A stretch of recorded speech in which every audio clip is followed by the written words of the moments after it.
'n suiwer stof kan wat wees? Wel, A is uit, dit kan nie 'n homogene mengsel wees nie. Dit kan 'n verbinding wees of 'n element, maar nie slegs nie. So die korrekte antwoord is D, 'n element of 'n verbinding.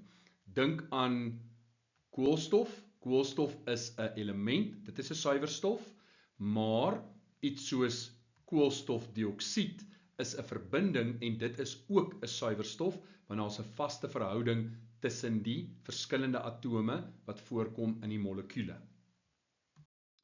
Watter een van die volgende is 'n voorbeeld van 'n heterogene mengsel? Die korrekte antwoord is B, beton. Kom ons kyk na die ander. Gedistilleerde water is suiwer H2O, daar's nie onsuiverhede nie.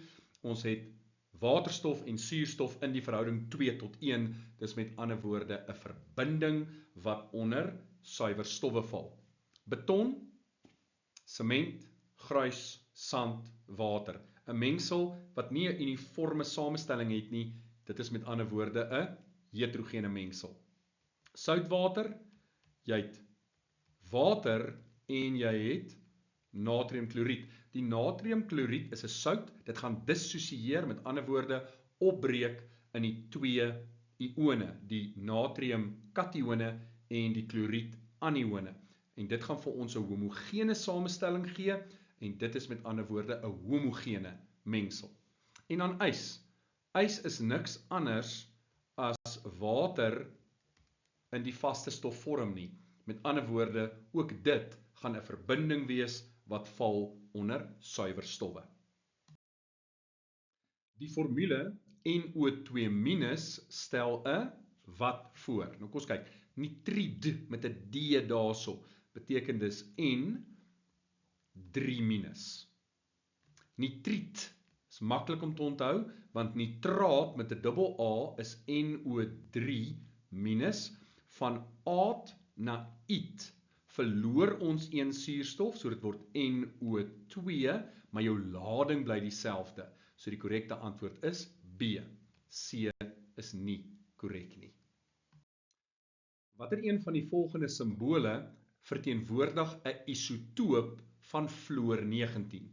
So fluor 19 gaan met ander woorde 9 protone hê, 9 elektrone en dan 19 minus 9, 10 neutrone hê. So 'n isotoop gaan iets wees of fluor 18 as daar so iets is, of fluor 20. Maar wat gaan dieselfde bly? Die aantal protone, so daar moet 'n 9 wees. So kom ons kyk. Daar het ons 'n 9 en hier het ons 'n 9. Maar of jy nou dit skryf as X 19 9 of X 9 19, dit is fluor 19. So dit kan nie A wees nie. Dit is presies fluor 19. Ons soek 'n isotoop. Ons soek met ander woorde iets anders wat meer of minder neutrone het. En dit kan nie B wees nie en dit kan ook nie C wees nie, want daai verwys na neon en hierdie verwys na natrium. So die korrekte antwoord is D. En in die geval van D sit ons met 9 protone, 9 elektrone en pleks van 10 neutrone gaan ons 20 minus 9, ons gaan 11 neutrone hê. Watter een van die volgende elektronkonfigurasies verteenwoordig 'n element wat 'n ioon met 'n -3 lading kan vorm? Die korrekte antwoord is B. En om dit vir jou te wys, kom ons kyk na die periodieke tabel. Kom ons kyk na opsie A. 2 plus 2 is 4, plus 6 is 10, 12, 13. Met ander woorde, daardie is 'n element met 13 elektrone, 13 protone.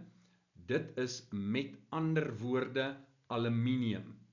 En aluminium is in groep 3, met ander woorde aluminium gaan Al plus 3 vorm. Ons soek 'n -3.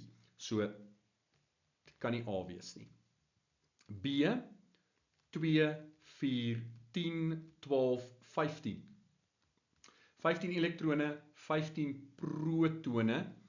As fosfor 'n ioon vorm, gaan dit 1, 2, 3 elektrone bykry, dis in groep 5, en dan vorm dit P-3, die fosfiet-ioon, so B is die korrekte antwoord. Kom ons kyk net na die res ook. C, 2, 4, 6 is 10, 12 plus 4 is 16. Dit gee vir ons swaal, en swaal vorm die sulfiet-ioon met 'n -2. Ons soek 'n -3. So daardie is verkeerd. En dan ons laaste opsie. 2, 4, 10, 12, 18, 20. En dit is kalsium. En as kalsium 'n kationen vorm, is dit Ca plus 2.